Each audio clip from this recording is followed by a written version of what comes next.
GNN के संग में हमारे आज के मेहमान हैं पाकिस्तान के मारूफ मज़ाह निगार और कालम नवीस अताउल हक कासमी। उनसे मुलाकात के लिए हम लाहौर में वाक़े उनकी रिहाइशगाह पहुँचे तो उन्होंने हमारा पुरतपाक इस्तकबाल किया।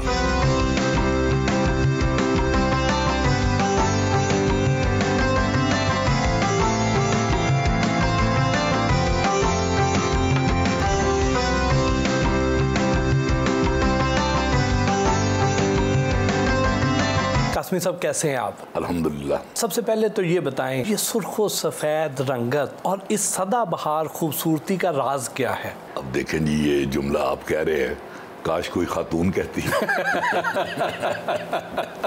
देखें जी, बात ये है कि अरब से हमारे आबा अजदाद थे, वो गए आगरा, आगरा से कश्मीर गए। इस लिहाज से देखें तो कश्मीरी थोड़े बहुत गोरे चिट्टे तो होंगे नहीं।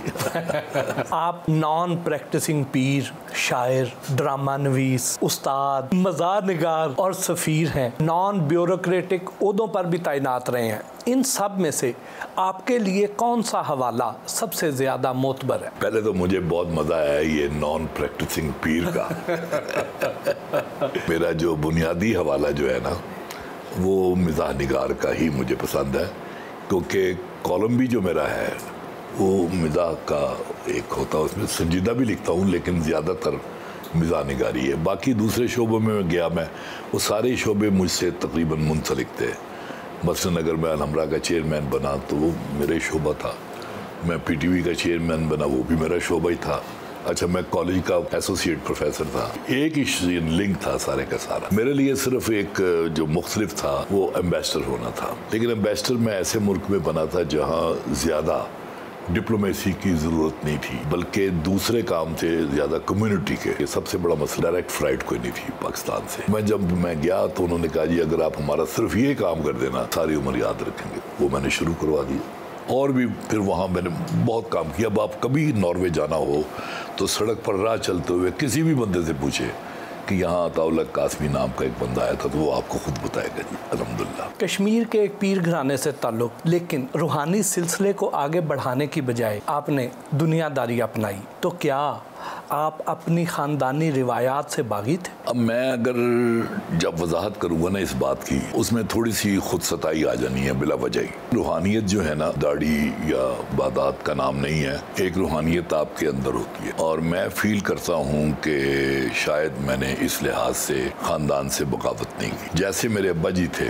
वैसे ही मैं हूँ, इन मानों में कि उनको दुनिया की कोई ख्वाहिश नहीं थी। मैं आपको अल्फिया कहता हूँ कि मुझे भी कभी दुनिया की ख्वाहिश नहीं रही। कोई गैबी हाथ है जो मुझे उंगली पकड़ के इधर से इधर इधर से। आप हैरान होंगे, मुझे तो शोहरत की भी कोई ख्वाहिश नहीं थी। पता नहीं कैसे हुआ ये सारे का सारा। अब बचपन याद तो आता होगा। बचपन कहाँ जी, उसको और आगे लेके जाए। मैं इस वक्त 79 हूँ जी।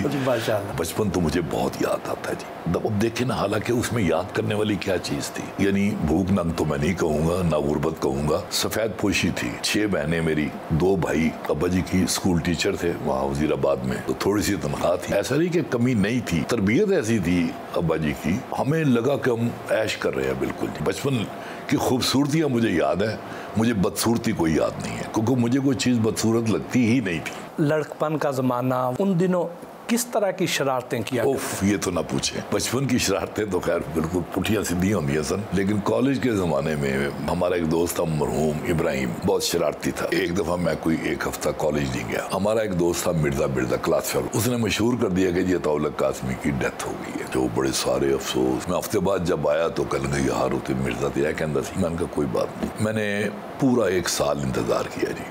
वो मिर्ज़ा कहीं नहीं आया 2-4 दिन। मैंने कहा यार वो अपने गांव गया है, घोड़े पे बैठा है और उसका पाँव, वो क्या होता है जिसमें पाँव रखते हैं, रकाब में फंस गया है और 1 मील तक घिसटता हुआ वो गया है और डेथ। उसने तो मुझे सादा मारा था ना। मैंने तो उसको तड़पा के मारा।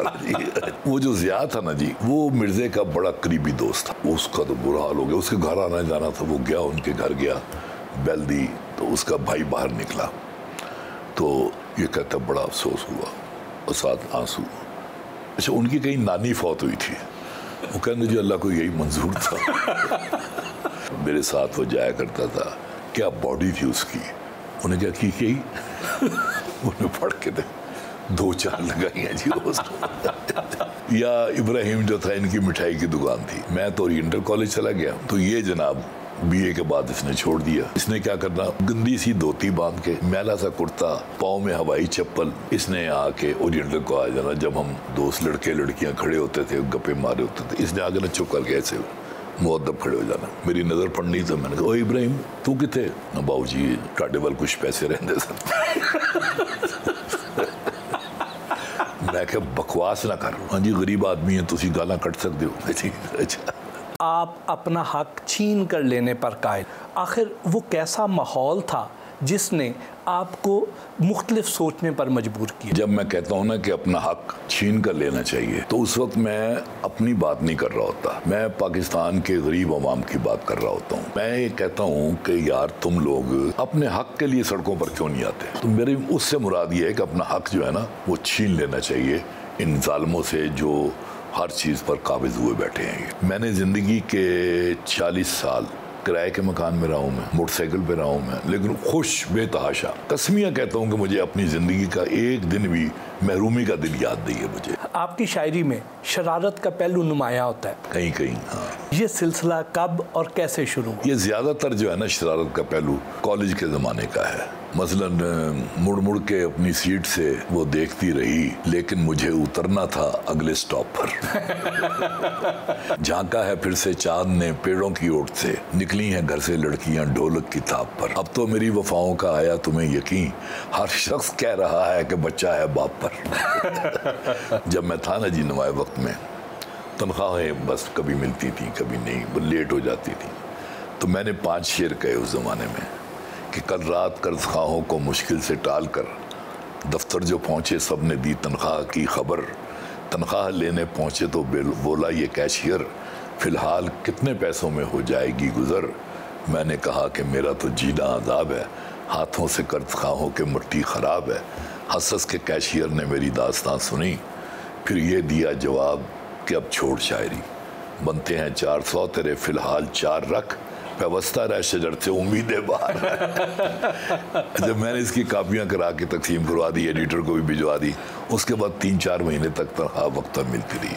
लेकिन जो मैं शेर आपको सुनाना चाह रहा था ना, वो था गज़ल का मक्ता था कि फ़िक्र अब तुम भी अता कुछ घर बसाने की करो, फ़िक्र अब तुम भी अता कुछ घर बसाने की करो, उसके घर कल शब सुना है चांद सा बेटा हुआ। तो इस तरह की शायरी मैं करता था। उस ज़माने में बरगद का दरख्त था वहाँ ना ओरिएंटल कॉलेज में, मैं उसके नीचे बैठता, क्लासा मैं काटी अटेंड की थी, वहाँ बैठ के जो मेरे सामने से गुजरा तो मैं उस पर शेर कहने शुरू कर देता था, और वो माइंड भी नहीं करते थे। तंज़ो मज़ाक का रास्ता ही क्यों इख्तियार किया? संजीदा लिखने वाले थोक के हिसाब से पाए जाते हैं और उनकी तहरीर में कोई असर नहीं रहता। अब मेरे कॉलम जो है ना, मैं आपको बताऊँ, होते संजीदा हैं, उनकी तय के नीचे संजीदगी होती है, ऊपर कहका होता है, नीचे आंसू होते हैं उसके, और उसका पता चलता है जब आप एंड पे आते हैं। जब मैं जो टेक्निक इस्तेमाल करता हूँ ना, पंच लाइन वाली, ये अफसाने की टेक्निक है। मुझे बल्कि मुमताज़ मुफ्ती कहा करते थे, और यार तू अफसाना क्यों नहीं लिखता? मैं कह जी मुफ्ती साहब, मैं पागल है कि अफसाना लिखने के बाद मेरा मुकाबला मेरा होगा कृष्ण चंद्र से, सादत हसन मंटो से, मुमताज़ मुफ्ती से, इशफाक अहमद से, इंतजार हुसैन से, मेरा 1000वां नंबर भी नहीं आना, यहाँ मेरा पहला नंबर है, तो मैं क्यों वो इस तरह की हरकत करूँ? अदब से बेअदब की तरफ कैसे आए? बेअदबी से क्या मुराद है? सहाफत।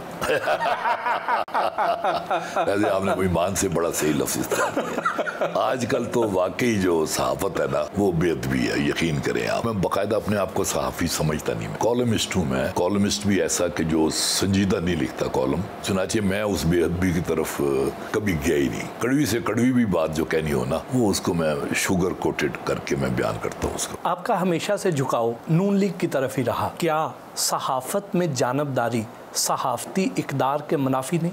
बहुत अच्छा किया आपने ये सवाल करके ना, बहुत अच्छा किया। मैं तो इस मामले में इतना स्ट्रिक्ट हूँ। कॉलम की जो डेफिनेशन है वो ये है कि कॉलम आपकी पर्सनल चीज़ है। अच्छा, और मैं ये समझता हूँ कि जो कॉलम निगार या इवन मैं कहूँगा जी आजकल तो तजिया निगार कोई भी जो दावा करता है ना कि मैं गैर जानबदार हूँ वो झूठ कहता है। कोई गैर जानबदार नहीं है, और गैर जानबदार जो होता है वो मुनाफिक होता है। जब मैं तालिब इल्म था उस वक्त मेरा जमीयत की तरफ झुकाव था। वो मौलाना अमीन हसन इस्लाही से किसी ने पूछा था कि मौलाना आप जमात इस्लामी में होते थे तो आपने सबसे अच्छी चीज़ वहाँ क्या पाई? कहते जी मैंने महसूस किया कि जमात इस्लामी इंसान को अकल सिखाती है, और जब उसे अकल आती है वो जमात छोड़ देता है।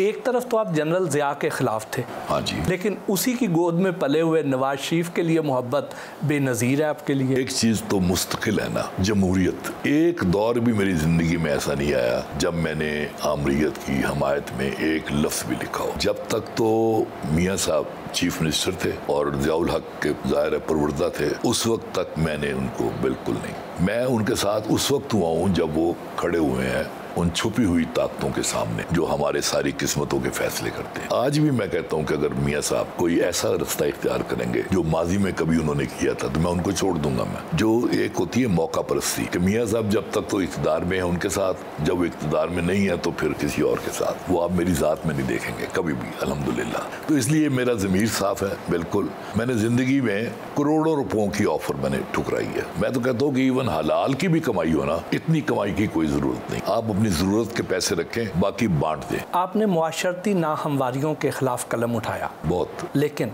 खुद आप दाएं बाजू के हामियों में से एक थे। हाँ, तो क्या यही है वो जिद्दत पसंदी और तरक्की पसंदी? हाँ देखिए, मैं बड़ा अच्छी बातें कर रहे हैं, बड़े अच्छे सवाल पूछ रहे हैं आप। बात यह है कि मैंने एक दफ़ा लिखा था कि सूरज जब तुलू होता है ना तो उसकी रोशनी दाएं तरफ भी पड़ती है और बाएं तरफ भी पड़ती है। इसीलिए ना मुझे ना दाएं बाजू वाले मानते हैं ना बाएं बाजू वाले मानते हैं। मुझे कुछ चीज़ें दाएं बाजू वालों में अच्छी लगती हैं, कुछ बाएं बाजू वालों में अच्छी लगती हैं, लेकिन मैं मुआशी नाहमवारी जो है और उसके अलावा जो एक मॉडर्निज्म है, तंग नजरी नहीं है, ये चीज़ें मेरे अंदर मौजूद हैं जो कि दाएं बाजू वालों को ये पसंद नहीं आती। और बाएं बाजू के कुछ लोग ऐसे हैं जो इवन पाकिस्तान पर उंगलियां उठानी शुरू कर देते हैं, मुझे वो पसंद नहीं आती, मैं उनके खिलाफ लिखता हूँ। मरियम नवाज का सियासी मुस्तकबिल क्या देखते हैं? पेशेंगोइयों करने वालों को आखिर में शर्मिंदगी होती है, तो चलो मैं भी झूठा करार पाऊंगा कि मुझे लगता है कि उनका कोई फ्यूचर है, लेकिन फिलहाल मुझे नजर नहीं आ रहा। नवाज शरीफ साहब को वापस आना चाहिए या नहीं? देखें, बात यह है कि जो हमारे हुक्मरान हैं वो बगैर किसी बात के अपोजिशन वालों के साथ जो सलूक कर रहे हैं और अपने लोगों को वो बिल्कुल कुछ भी नहीं कहते। अब नवाज शरीफ साहब जो हैं वो हकीकतन उनको बहुत सारे प्रॉब्लम्स हैं। खुद मुझे भी मुझे घुटनों का प्रॉब्लम है, मुझे प्रोस्टेट का प्रॉब्लम है, लेकिन इसका ये मतलब तो नहीं कि मैं आपसे बैठ के बातें नहीं कर रहा। मैं बात तो कर रहा हूँ मैं फिर भी। इसी तरह वो जब कहीं खाना खा रहे होते हैं, चाय पे होती है, ठीक है कहते हो तो बंदा, उनको हकीकतन बेशुमार प्रॉब्लम है, दिल के भी और दूसरे भी। तो मैं ये समझता हूँ कि उनको फिलहाल पाकिस्तान नहीं आना चाहिए। इन्होंने आते ही उनको अकूबत खाने में फेंक देना है। अब उनकी उम्र ऐसी नहीं है, वो पहले अपनी सेहत का ख्याल करें, पीछे उनकी जमात मौजूद है, एक्टिव है, सब कुछ है, डॉक्टर इजाज़त दे दें तो फिर उनको ज़रूर आना चाहिए। आप तो शरीफ फैमिली के करीब हैं, तो क्या वाकई उनके यहाँ सियासी विरासत पर इख्तलाफ है? करीब इन मानों में हूँ, मैं ज़हनी तौर पे करीब हूँ। अब तो बहुत अरसे से मेरी किसी से मुलाकात ही नहीं हुई है, तो लगता है वो सियासी इख्तलाफ इस तरह का ही लगता है कि जो शहबाज शरीफ साहब हैं वो चाहते हैं कि लड़ाई मार कुटाई की बजाय ना बस सुलह सफाई से रास्ता अपना वो निकाला जाए। चाहते तो मियाँ साहब भी, बड़े मियाँ साहब भी यही हैं, लेकिन इतने तजर्बात से गुजरने के बाद उन्हें ये लगता है कि जब तक हम ये बयानियाँ नहीं देंगे मुल्क जो है वो हमेशा मुसीबत में रहेगा। शहबाज शरीफ साहब जो हैं, एक तो आप सारी दुनिया मानती है कि उनसे बड़ा एडमिनिस्ट्रेटर कोई नहीं था। अगर कुछ लोग ये इस खुशफहमी में मुब्तला हैं कि दोनों भाइयों में लड़ाई हो जाएगी, ये कभी भी नहीं होना, क्योंकि इतनी मोहब्बत है इस खानदान में आपस में। 3 दफ़ा तो वज़ारत उज़्मा ठुकराई है शहबाज शरीफ ने, तो लिहाजा वो टूटने वाला नहीं।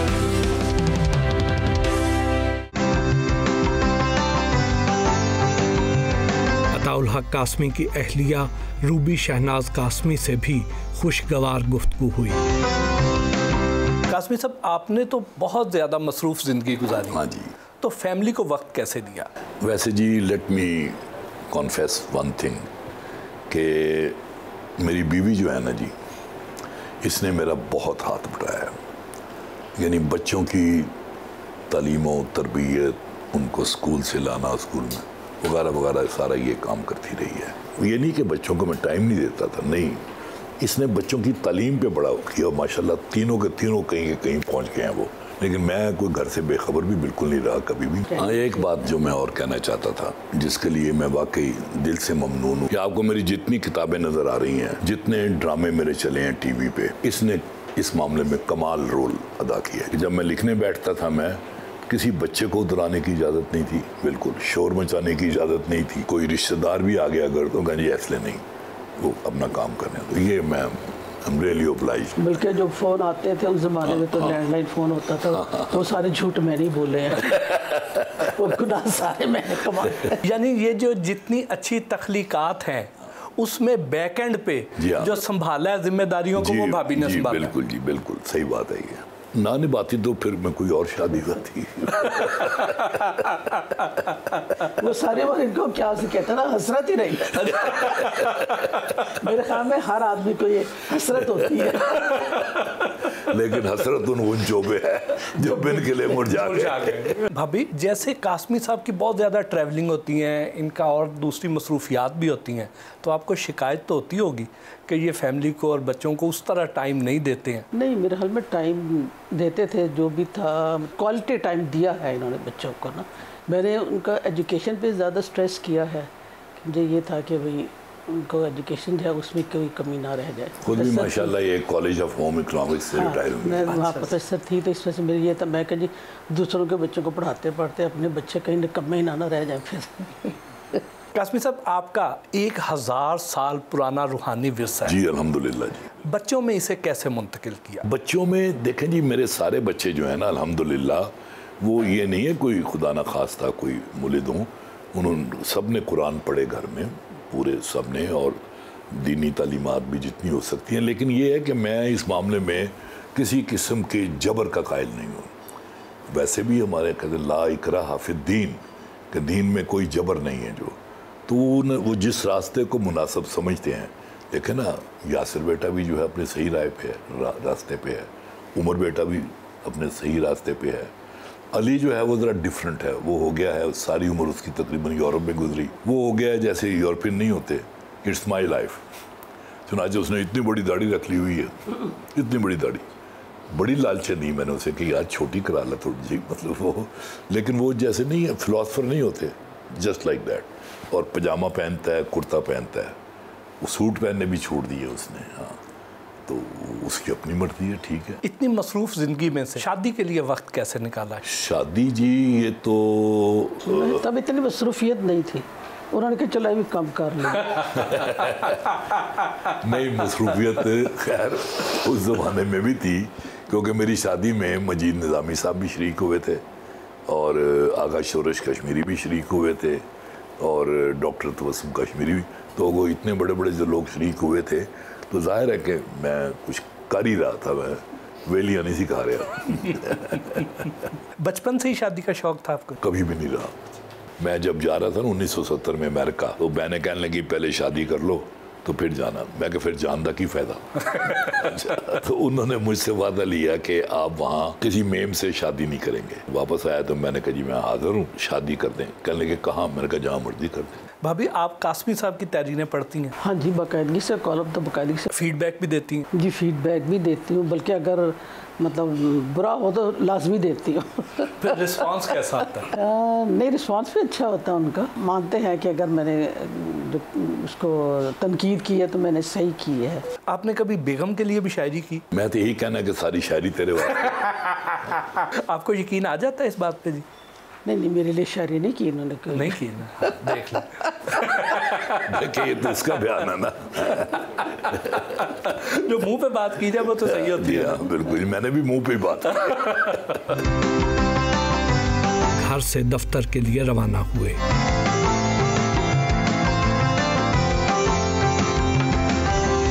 अहमद नदीम कासमी को आप अपना गुरु मानते हैं, बिल्कुल, लेकिन उनके और आपके अफकार में कोई मुमासलत ही नहीं, तो फिर उन्होंने आपको सिखाया क्या?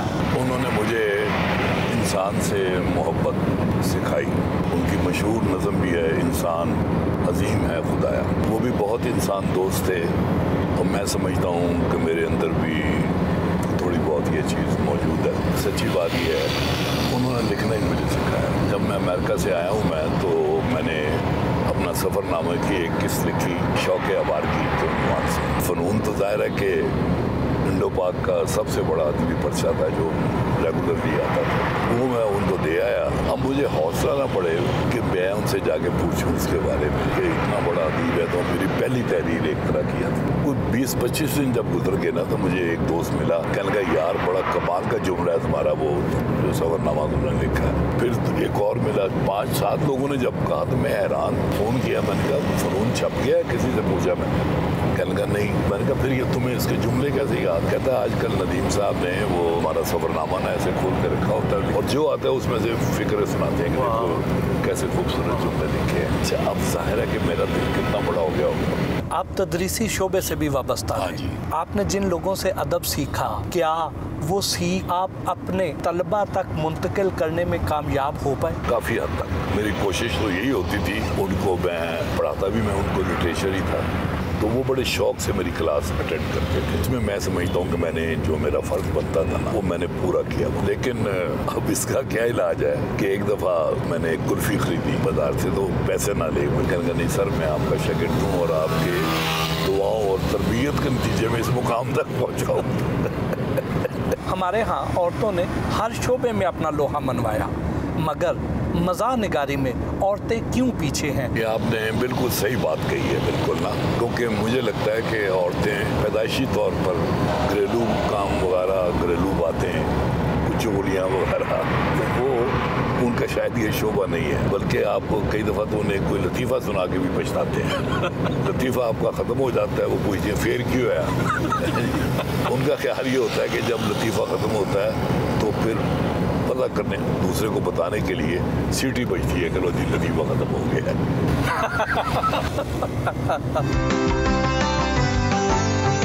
वारिस रोड पर वाक़े अपने अदबी जरीदे मासिर के दफ्तर पहुँचे, जहाँ उनके करीबी दोस्त उनके मुंतज़िर थे।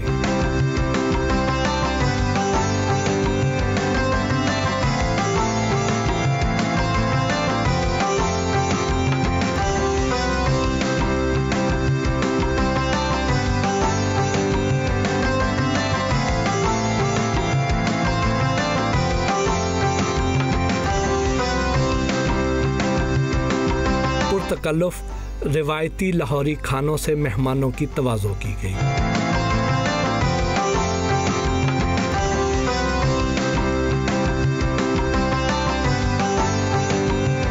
आपके दफ्तर में बेशुमार किताबें और नामवर शख्सियात की तस्वीरों के दरमियान मोनालिसा की ये तस्वीर आपकी हुस्न परस्ती की अलामत है या आर्ट परस्ती की? एक नज़र बट्टू भी तो होना चाहिए ना। अब देखना, ये एक आलमगीर शोहरत वाली तस्वीर है, अगरचे यहाँ आके पता चलता है कि किस्मत भी कोई चीज़ है, इतनी ख़ास गलती कोई नहीं। आप सब चूँकि कासमी साहब के करीबी दोस्तों में से हैं और दोस्तों की तारीफ़ करना बड़ा मुश्किल काम होता है, लेकिन हम आपको इस मुश्किल में डालना चाहते हैं। मेरे लिए तो जी कासमी साहब का यहाँ पर जब हम लोग आते हैं तो एक मुर्शिद खाना है। अपनी परेशानियाँ, अपनी तकलीफ़ें ये शेयर करते हैं और यहाँ पे कासमी साहब हमें दवाई देते हैं बाकायदा, और वो मीठी दवाई देते हैं, टीका नहीं लगता। चलें जी, वो आपने मुझे कहा था नॉन प्रैक्टिसिंग पीर, हाँ। तो गलत निकली ना फिर। गलत निकली। मैं चंद दिन पहले ही कासमी साहब का पहली दफ़ा मिला, मेरा ख्याल 67 या 68 की बात है। ये पहले दिन से ही मुझे बहुत अच्छे लगे। अक्सर ये होता है कि लिखने वाला कुछ होता है तो जब उसको मिलें तो वो कुछ और निकलता है। ये माशाल्लाह दोनों सूरतों में बेहतरीन इंसान, बहुत दिलचस्प शख्स और बहुत ज़हीन है। इनके मैं कॉलम बहुत रेगुलरली पढ़ता रहा हूँ और पढ़ता भी हूँ। इन्हें लिखे होंगे ज़्यादा तो नहीं कि मैं 2-2.5 लाख ही लिखे होंगे कॉलम। तुसी हमेशा मिनिमाइज ही करना। उर्दू अदब और पाकिस्तान की खिदमत के हवाले से और इनके काम की जितना इन्होंने काम किया है उसके हवाले से सिर्फ़ एक ही जुमला बनता है कि अल्लाह माफ़ी कल्ला काफ़ी। मुझे ये फ़ख्र है कि मैं अहद अताउल हक कासमी में ज़िंदा हूँ और मुझे इनकी मोहब्बतें मैसर हैं। देखिए, मैं आपको एक बात बताऊँ कि बहुत सारे लोगों के बज़ाहिर दाढ़ी होती है, लेकिन अताउल हक कासमी साहब एक ऐसे शख्सियत हैं जिनके अंदर दाढ़ी है, जो लोगों को नज़र नहीं आती, लेकिन वो अंदर से पूरे सूफ़ी और दरवेश और ट्रू पाकिस्तानी हैं। यानी आप कहना चाह रहे हैं कि कासमी साहब के पेट में दाढ़ी है? वैसे जी, ये पेट में दाढ़ी ना कहें, क्योंकि वो तो निकल भी जाएगी। अताउल हक कासमी साहब हर महफिल में जाने महफिल होते हैं, तो एक शेर इनकी नज़र करना चाहता हूँ अपना। नाम लिखा कहीं तस्वीर लगा दी तेरी, नाम लिखा कहीं तस्वीर लगा दी तेरी, हमने बख्शी दरो दीवार को इज्जत कैसी।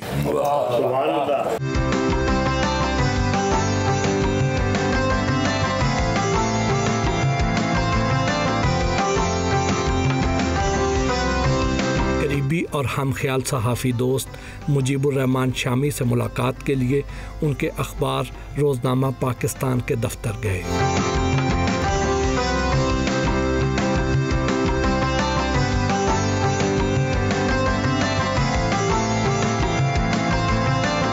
वैसे तो आप दोनों ही हम ख्याल बल्कि हम नवाज हैं। हम आवाज़ और हम नवाज गुड वन। लेकिन शामी साहब, हम आपसे ये जानना चाहते हैं कि कासमी साहब की शख्सियत के वो कौन से पहलू हैं जो आम लोग नहीं जानते? जी, मेरा तो ख्याल है कि कासमी साहब एक खुली किताब की तरह हैं और उनके जितने दोस्त हैं वो अच्छी तरह वाकिफ़ हैं। उन्होंने क्या कमाया है, क्या खाया है, क्या लगाया है, क्या बचाया है, हर चीज़ उनकी जो है ओपन, और इसीलिए मेरा ख्याल है कि वो बड़े इत्मीनान से अपना ज़िंदगी गुजार रहे हैं। अल्लाह ताला ने उनको एक बड़ा खुला दिल दिया है, खुला हाथ दिया है, दोस्तों के दोस्त हैं, जिसके साथ खड़े हो जाएं उसके साथ खड़े रहते हैं, उसकी कीमत भी अदा कर सकते हैं। मैं नहीं समझता कि इनमें कोई खुफिया और साफ ऐसे हैं जो किसी को मालूम ना हो, होने में नहीं चाहिए।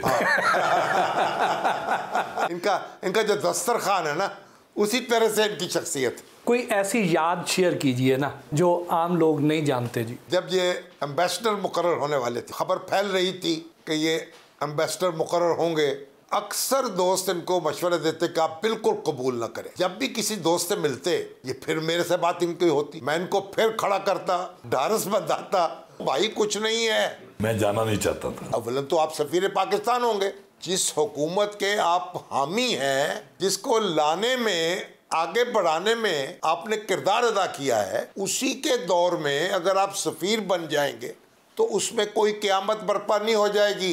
और बिल आखिर वो दिन आया कि ये जनाब सफीर बन गए और नॉर्वे में, फिर उसके बाद ये थाईलैंड चले गए।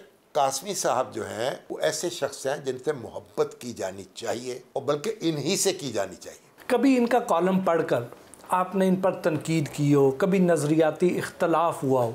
मेरा नहीं ख्याल है, छोटा मोटा इख्तलाफ तो हो सकता है। यानी इन्होंने मरियम औरंगजेब के बारे में कॉलम लिख दिया, मुझे कुछ अच्छा नहीं लगा, कोई इस तरह की और चीज़ हो सकती है। कोई फिक्री इख्तलाफ हो सकता है, बहुत छोटा मोटा। फंडामेंटल कोई इख्तलाफ नहीं है।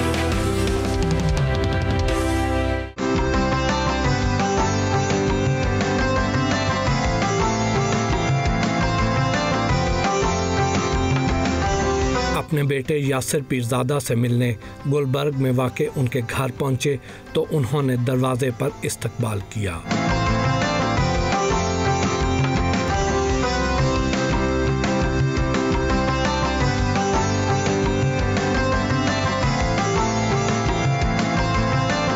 कासमी साहब, यासिर साहब की जब तहरीरें पढ़ें तो ऐसे लगता है कि आप अपना तख्लीकी विरसा यासिर साहब को मुंतकिल कर रहे हैं। अल्हम्दुलिल्लाह, बल्कि मुझे तो अब लगता है कि यासिर अपना तख्लीकी विरसा मुझ तक मुंतकिल कर रहा है। इसका कॉलम जो है बगैर किसी सिफारिश के छपा है जी, अब तक छपता जा रहा है। मुझे बेशुमार लोग ऐसे मिलते हैं, सारे लोग एक ही बात कहते हैं, तो मुझे यकीन हो जाता है कि ये मुझे खुश करने के लिए नहीं कहा जा रहा। और अभी जो खुद आप बात कर रहे थे वही बात करते हैं सारे। मैं ज़ाती तौर पर जानता हूँ कि यासिर बेटा इसकी अलमारी में जो किताबें हैं ये सिर्फ दिखावे के लिए नहीं है, बल्कि ये पढ़ता है और जिस मौजू पर भी लिखे फिर बाकायदा हवाला देता है नीचे कि फ़लाँ किताब फ़लाँ ये भी। तो माशाल्लाह I am proud of him जी। आपके ख़ानदान की इस्लाम के लिए बहुत खिदमात हैं, इस एज़ाज़ का एहसास कब हुआ? इसका एहसास तो खैर मुझे बचपन से ही हो गया था, क्योंकि हमारे जो अब्बा जी थे, जिनको मैं अब्बा जी कहता हूँ, जो दादा थे मेरे, उनकी जो किताबें थीं इस्लाम पर और दीन के ऊपर, वो भी एक लाइब्रेरी थी छोटी सी, और वो मैंने बहुत ही यानी कि अवाइल उम्री में ही पढ़ ली थी। सारी किताबें तो नहीं मैं दावा करूँगा कि पढ़ी थी, लेकिन बहरहाल उधर से मुझे एक मजहबी जो किताबें पढ़ने का रुझान है वो वहाँ से मैंने पाया था। और वो मुझे जो एक बात अगर मैं कहूँ याद है वो ये थी कि उन किताबों में अदबी चाशनी बहुत होती थी, यानी वो उनकी नसर पढ़ के भी मुझे बड़ा मज़ा आता था। यानी वो उनको मैंने इस तरह से भी एक अदब का यानी नमूना पढ़ के भी एंजॉय किया। ख़ानदानी विरासत के साथ साथ आपके वालिद साहब की बेशुमार अदबी खिदमात, इनका अपने ऊपर बोझ महसूस करते हैं या इंस्पिरेशन लेते हैं? ख़ानदानी विरासत आपने कहा, मुझे तो मोरूसी सियासत याद आ गई जैसे कि मतलब वो एक ताना नहीं बन गया हमारे यहाँ। बात यह है कि जो इतनी बड़ी कदावर शख्सियत होती है ना, तो लोग ला महला आपको उनके साथ कंपेयर ज़रूर करते हैं, तो ये एक ज़िम्मेदारी भी होती है बहुत बड़ी। तो ये तो मेरा ख़्याल है हर उस शख्स का मसला रहेगा जो एक बड़े बाप का बेटा। तो जो इनकी अदबी खिदमात के बारे में अगर मैं बात कहूँ तो मेरा ये ख़्याल है कि जो सबसे बड़ी जो चीज़ मुझे इंस्पायर करती है वो इनका मुसलसल लिखना, अब तक आला लिखना और इस कदर लिखना। मैं सिर्फ़ 2 कॉलम लिखता हूँ हफ्ते में, और वो क्या कहता हूँ मैं कि दिमाग की मेरे लस्सी बन जाती है। तो वालिद साहब मेरे तो 5-5 कॉलम भी लिखते हैं और मुसलसल लिखते चले आ रहे हैं, और ये मैं इससे तो मैं बहुत मुतासिर हूँ इस बात से। असल बात तो मयार भी है ना। हाँ। सिर्फ ये तो नहीं कि लिखते चले जाएँ। असल चीज़ जो है ना जिसने मुझे बहुत इंस्पायर किया वो ये मयार और मिकदार दोनों। मेरे वालिद साहब खुद भी ये बात कहते होते हैं, बड़ा राइटर वही होता है जो अवाम और ख़वास दोनों में मकबूल हो। तो ये भी इनका एक ऐसा पहलू है शख्सियत का जिसने मुझे बहुत इंस्पायर किया। मेरी ख्वाहिश है कि काश मैं भी इस लेवल तक पहुंच सकूं। आपको कासमी साहब की कौन सी अदबी जहद ज़्यादा पसंद है? ये बड़ा मुश्किल सवाल है। बतौर इनका जो मिज़ाह निगार एक नाम और मुकाम है ना, वो अपनी जगह एक ऐसा है कि जो जिसके बारे में तो मतलब यूसुफ़ी साहब जैसे लोगों ने, इब्न इंशा जैसे लोगों ने, ज़मीर जाफ़री ने इतने मतलब ऐसी राय का इज़हार किया हुआ है कि जो इनको उस सफ़ में ला खड़ा करती है जो कि टॉप के हमारे मिज़ाह निगार हैं। मेरा ये ख़्याल है कि एक तो इन्होंने ड्रामे कम लिखे लेकिन वो बहुत उम्दा थे। मतलब उनकी ख़ास तौर से ख्वाजा एंड सन की जो रिपीट वैल्यू है वो बहुत ज़्यादा एक इनका ड्रामा है वो ज़्यादा लोगों ने उसको इतना रिकग्नाइज़ नहीं किया, मुझे बहुत पसंद है, वो है अपने पर आए। इनकी मुझे ज़ाती तौर पे ड्रामा निगारी भी बहुत पसंद है, और कॉलम निगारी तो खैर इनकी एक बुनियादी वजह शोहरत है। और सफ़रनामों में जो मुझे ज़ाहिर है जो बेस्ट है इनका, वो इनको भी फेवरेट ही है, वो है शौक़ आवारगी।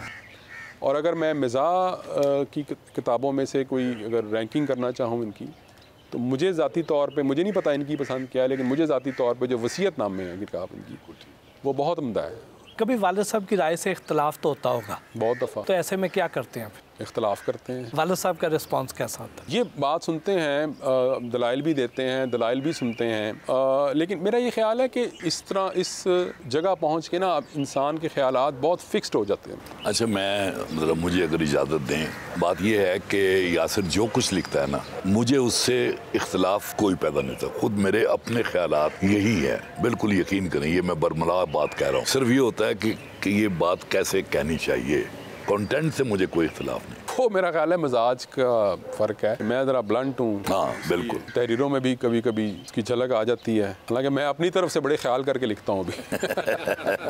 तो क्या आप अपने वालिद साहब को अपना उस्ताद मानते हैं? हाँ, इसमें तो मेरा ख्याल है कोई शक नहीं। उसकी वजह यह है कि ये जो कॉलम तो मैंने इनको ही देख के लिखने शुरू किए, और शुरू में तो बल्कि इनको 8-10 मैंने कॉलम दिखाए थे। इसके बाद इन्होंने उसको देखा और फिर उन्होंने कहा कि हाँ अब तुम लिख सकते हो। शुरू की ये जो बात है, उस वक़्त उस मेरे कॉलमों की नोक पलक भी उन्होंने संवारी जो शुरू में मैंने इनको दिखाए। शीदा टली, जवाद जी, अंकल क्यों, शब देग, आपका खादम, ख्वाजा एंड सन्स, अब ऐसे किरदार नज़र क्यों नहीं आते? ये सारे किरदार आज भी मौजूद हैं, सिर्फ उन पर नज़र पड़ने की ज़रूरत है। बदकिस्मती से इस वक्त हमारे जो ड्रामे हैं, मेरा तो जी चाहता है मैं उनको आग लगा दूं, ड्रामों को जिनमें आलीशान घर दिखाए जाते हैं, जिनमें जेवरात और बेपनाह, ये गरीब को जान से मार देने वाली बात है। मेरे किसी ड्रामे में आपको कोई अमीर घराना नजर नहीं आएगा। और फिर उसके अलावा जो मौज़ूआत हैं, इनके मौज़ूआत भी बड़े बड़े अजीब हैं। हमारी ज़िंदगी से उनका ताल्लुक़ होना चाहिए फ़िलहाल, बाद में फिर ओपनली जो मर्जी लिखते रहे कि मुआशरे को हमने सुधारना भी है। क्या पाकिस्तानी ड्रामा ज़वाल पजीर हो गया है या अब जदीद दौर के तकाज़े ये हैं? नहीं, मेरे ख्याल में ज़वाल पजीर है बिल्कुल, इसलिए कि मुझे बताएं अभी तक सिवाय ये जो तुर्की के ड्रामे आए थे उसके अलावा किस ड्रामे ने इतना रश लिया है। जबकि उस दौर में जब चलते थे ड्रामे, यानी अंधेरा उजाला चलता था, बारिश चलता था, हसीना मुइन के ड्रामे चलते थे, तो अब देखें ना, आज भी देख लें आप वो ड्रामे, और जो आजकल लिखे जा रहे हैं वो भी देख लें। मैं थोड़ा सा इसमें इख्तिलाफी नोट मेरा ले लें आप। वो ये है कि ये दौर अब मुख्तलिफ दौर है। ये जबकि वालिद साहब ये बात कर रहे हैं, ये आज से बात है तकरीबन कोई 40-42 साल पुरानी बात। तो पुलों के नीचे से ना बहुत पानी बह चुका है। अब भी जो ड्रामे हैं वो भी बहुत लोग देखते हैं, यूट्यूब पे उनके मिलियंस व्यूज़ हैं। उस ज़माने में जो ऑडियंस थी वो दुकानें बंद करके ड्रामा देखती थी, अब वो ऑडियंस यूट्यूब पे देखती। हम शायद उस कैटेगरी में नहीं हैं जो कि जिनको वो ड्रामे देखने का शौक है। इसका मतलब ये नहीं कि लोग नहीं देख रहे, लोग बहुत देख रहे हैं। वो एक उसमें बहुत अच्छे अच्छे ड्रामे भी हैं। एक इजाफा और कर लो ना इसमें, वो ये है कि उस ज़माने में अकेला पीटीवी होता था, चुनाचे वो लोग जो हैं वो मजबूरन भी देखते थे, लेकिन मजबूरी का लफ्ज़ मैंने मजबूरन इस्तेमाल किया है, अदरवाइज़ वो टॉप के ड्रामे थे वो। क्या आपके तख़य्युल में अब ऐसे किरदार नहीं आते हैं जो आपको कलम उठाने पर मजबूर कर दें? तख़य्युल में क्या, मैं रहते उन किरदारों में हूँ, लेकिन बात ये है ना फिर वही कि मैं अपनी बात करता हूँ, दूसरों की बात मैं नहीं करता। कि जैसे कि यासिर अभी बता भी रहा था कि वो पहले ही बहुत लिखता हूँ मैं, अब मेरे पास इतना टाइम भी नहीं है कि मैं ड्रामा लिखने बैठूँ और सारा कुछ। हालांकि मैं जानता हूँ कि आज भी अगर लिखूँगा ना तो इंशाअल्लाहुल अज़ीज़ वो उसके, क्योंकि मुझे सबसे ज़्यादा शौक़ होता है किरदार निगारी का। यासिर पीरज़ादा ने चाय के साथ सैंडविच, दही भल्ले और फ्रूट चाट से मेहमान नवाजी की। कासमी साहब की शख्सियत को आप अपने अल्फाज में कैसे डिफ़ाइन करेंगे? कासमी साहब एक सरापा मोहब्बत का नाम है, और मुझे तो सच्ची बात है, मैंने हमेशा इनको अपने बाप का दर्जा दिया है। इनकी ज़ात में शफ़क़त, इनकी ज़ात में अखलास, इनकी ज़ात में मोहब्बत। और कई दफ़ा ऐसा हुआ कि एक मुझे फ़ोन आता है कासमी साहब का, और सिर्फ मुझे नहीं और भी हमारे जो दोस्त हैं, फ़लाँ शॉपिंग मॉल में इकट्ठे हो जाएं, वहाँ पहुँच जाते हैं और वहाँ पे पता चलता है कि कासमी साहब ने हमें ढेर सारी शॉपिंग करवाई। तो मेरे पास अब भी जो ज़्यादातर शर्ट्स हैं, जो पैंट्स हैं, जो मुझे आप हुलिया देख रहे होंगे, उनमें बहुत ज़्यादा तादाद कासमी साहब की गिफ्ट की हुई है।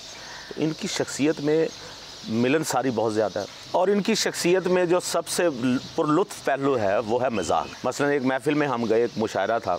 कासमी साहब का आपको पता है कि कासमी साहब, लोग चेन स्मोकर होते हैं, कासमी साहब बेचैन स्मोकर हैं। और वहाँ पे हम गए एक महफ़िल में, तो मुझे भी है स्मोकिंग का शौक़, तो मैं सिगरेट पी रहा था। वहाँ पे बहुत खूबसूरत कारपेट बिछा हुआ था।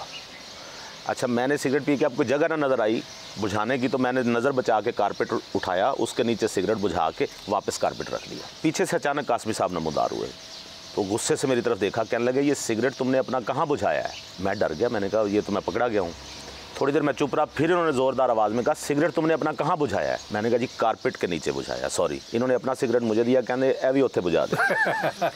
मैं कासमी साहब के दफ्तर गया, तो वहाँ एक बड़े नए मॉडल की एश ट्रे रखी हुई थी, जिसके अंदर एक माचिस भी थी। अच्छा, मैंने कासमी साहब से सिगरेट मांगा, इन्होंने मुझे सिगरेट दिया, तो मैंने कहा वो लाइटर भी अता फरमाएं। तो कहने लगे लाइटर तो नहीं है, ये देखें, उधर इशारा किया, कहने लगे ये माचिस पड़ी है। मैंने माचिस उठाई और आप यकीन करें मुझे इतने ज़ोर का करंट लगा, मैं उछल के मेरी चीख निकल गई। और उसके बाद कासमी साहब का यही हाल था। पता चला कि वो एक प्रैंक है, उसमें कोई करंट है, और जो आ रहा था कासमी साहब उसके साथ यही सलूक कर रहे थे और कह के लगा रहे थे। अजमल साहब, कासमी साहब के साथ आपके गुजरे हुए लम्हात के कौन से ऐसे जुमले हैं जो आप कभी भूलते ही नहीं हैं?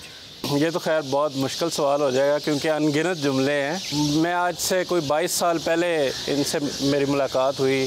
खलूस नीयत जो है वो मैंने इनसे सीखा। कासमी साहब बीमार हुए और शिफा अस्पताल से खबर आई, मैं और यासिर साहब पास ही थे, हम इस्लामाबाद चले गए। अब कासमी साहब को उन्होंने वो लगाया हुआ है, ऑक्सीजन लगाई हुई है, और वो इंटेंसिव केयर में हैं। हम बड़े परेशान थे इनकी तबीयत के बारे में। 1-2 मिनट बाद इन्होंने वो हटाया और मुझ पे नज़र पड़ी, तो मुझे कहते हैं कि अजमल यार तेरा क्या हाल है? मैं इतना इमोशनल हुआ उस वक्त, जज्बाती हुआ। मैंने कहा कि सर जो है वो किस हाल में है, और वो मुझे पूछ रहे हैं कि तेरा क्या हाल है।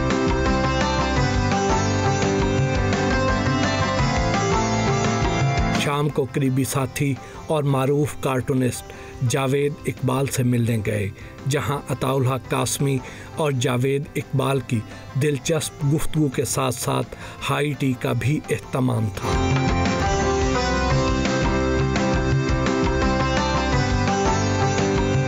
जावेद साहब, कितनी पुरानी दोस्ती है कासमी साहब के साथ? मेरा ख्याल है उंगलियां के जितने निशान हैं वो भूल जाएंगे। 50 साल मेरा ख्याल है, बल्कि 50 से भी शायद थोड़ी सी ज़्यादा हो। मैं और कासमी साहब इकट्ठे ही तकरीबन इसी प्रोफेशन में आए। ये अदब से जुड़ गए और मैं अपने ये लकीरों में मैप हो गया। ये कहाँ से कहाँ निकल गए, हम अभी उसी ड्राइंग बोर्ड में फंसे हुए हैं। इसे कहते हैं कसरे नफसी। बहुत बहुत ग्रेट फ्रेंड जी, मेहमान नवाजी, हाजिर जवाबी, और इनकी महफिल में इतनी वो फयाजी होती है और इतनी ज़बरदस्त जो चीज़ें होती हैं, लेकिन उसमें you have to be keep quiet. जहाँ आपने लूज बॉल खेला तो इन्होंने लोग तो छिका मारते हैं या अट्ठा मारते हैं, बाउंड्री से बाहर। अब मसलन मैं कार्टून बनाता हूँ, उसमें शायद कभी ह्यूमर भी हो बहुत ज़्यादा, लेकिन उसमें एक संजीदा होता है। मैं अब ना हंसता हूँ ना कुछ, ईमान से ऐसा माहौल हो गया। नहीं, वैसे ये मेरे ख्याल में जावेद जो है ना, ये लगा हुआ है ऐसे ही काम खा। इसकी सोहबत आज भी बहुत मज़े की होती है। एक शायर फौत हो गए हुए हैं, मैं उनका नाम नहीं लूँगा, तो फौत हो गया तो ले ले।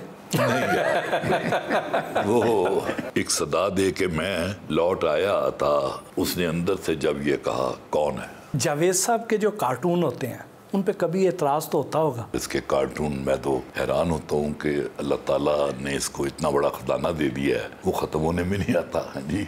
सारी उम्र गुजर गई है। वो हम ये कहते हैं कि ये हम भी अताउल हक कासमी के दौर में ज़िंदा है। इशाराबाजी होती है, समझने वाले समझ जाते हैं। तशबीहात और इस्तगारे जो हैं, जो इनके कॉलम में होते हैं ना, वो मज़ा लेने वाले हो। मुनीर नियाज़ी नाल तुहाडी कितनी मुलाकातां ने? इतनी मुलाकातें हैं कि मुझे यकीन नहीं आता। एक तो इंतहाई तख्लीकी शायर, ऊपर से उसका जुमला इतना तख्लीकी कि कुछ पूछे ना। एक दफ़ा ज़हीर कश्मीरी साहब कहने लगे, मुनीर मेरा जी चाहता है दरिया का किनारा हो, मुतरबा हो, गीत सुना रही हो, साकी जाम पेश कर रहा हो, ठंडी आवाज़ चल रही हो और दरियाई परिंदे जो हैं वो तैर रहे हो। मुनीर नियाज़ी कहते हैं, ज़हीर कश्मीरी ऐसा सारा कुछ हो, तू ना हो।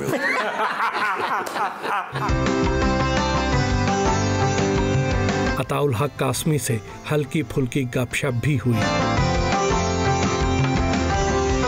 ले सर, अब थोड़े से हल्के फुल्के सवाल हो जाए ना। शरारती शायर हैं, इश्क मोहब्बत तो बहुत किए होंगे। इश्क और मोहब्बत मेरे ख्याल में किसी बंदे की ज़िंदगी भी इससे मुस्तस्ना नहीं है, लेकिन मेरा कुछ इश्क के मामले में ना अजीब सा तस्वुर है मेरा, कि मुझे लगता है कि बहुत सारे लोग जो हैं वो जब अपने इश्क का इजहार कर रहे होते हैं, असल में वो खुद से उस वक्त भी इश्क कर रहे होते हैं। एक दफ़ा कहेंगे आई लव यू, 3 दफ़ा पूछेंगे डू यू लव मी, तो वहाँ भी वो अपने लिए मोहब्बत तलाश कर रहे होते हैं। लेकिन खैर ये तो कुछ सारे लोग ऐसे नहीं हैं, सच्ची मोहब्बत करने वाले भी लोग हैं, मौजूद हैं। मुमकिन है मैंने भी की हो। कितनी हसीनाओं ने आपका दिल तोड़ा और आपने कितनों का दिल तोड़ा? मैंने ही तोड़ा।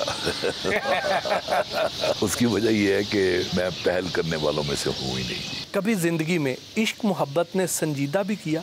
हाँ, मेरे ख्याल में हुआ था। ख़वातीन में कैसा हुस्न अट्रैक्ट करता है? ख़वातीन जो चाहती हैं वो 2-3 खूबियाँ तलाश करती हैं। एक तो बंदा जो है वो डोमिनेटिंग हो, ये अजीब बात है, हंसमुख हो यानी शरारती किस्म का हो, और एक ज़माने में बड़ा होता था, क्रेज़ होता था कि फ़ौज में कप्तान हो, और आजकल जो है वो राइटर का होना, वो एक बड़ा प्लस पॉइंट है। और वो राइटर बेशक 60 साल से ज़्यादा कभी हो, 60 से हो तो ज़िंदगी शुरू होती है 60 साल से। म्यूज़िक से दिलचस्पी तो होगी? हाँ, लेकिन ऐसे नहीं है, मैं अपने आप को म्यूज़िक लवर नहीं कह सकता, लेकिन कोई अच्छा गाना सुनूं तो बड़े शौक़ से सुनता हूँ। कैसा म्यूज़िक पसंद करते हैं? मैं हर तरह का म्यूज़िक पसंद करता हूँ, हत्ता कि जो पॉप म्यूज़िक है मुझे वो भी बड़ा पसंद है, और ये जो क्लासिकल है वो भी बहुत पसंद। पसंदीदा गुलकार कौन से हैं? लोग तो मैडम नूर जहाँ का नाम लेते हैं अक्सर, लेकिन मुझे मैडम नूर जहाँ भी अच्छी हैं, लेकिन मुझे लता मंगेशकर बहुत अच्छे लगते हैं, रफ़ी बहुत अच्छे लगते हैं,